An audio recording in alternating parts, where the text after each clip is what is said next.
রাহিম সবাইকে সামগ্রী বিতরণ করি। এখন আমরা পরশুরাম দনিগুন্ডা চিতলিয়াতে এসেছি।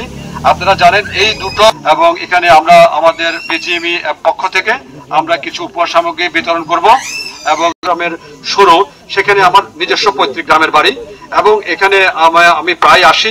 এখানে আমার পারিবারিক চাওয়া নোয়াখালী ভাষা যেটা বলা হয় আন্ডা ত্রাণ চাই না, আন্ডা ভিক্ষা চাই না, আন্ডা চাই যেন বাংলাদেশের যারা পরীক্ষিত সৈনিক সেনাবাহিনীর মাধ্যমে যেন করানো হয় এবং এটা আমি মিট করছি এখানে যেন একটা ভালো বাঁধ নির্মাণ করা হয়।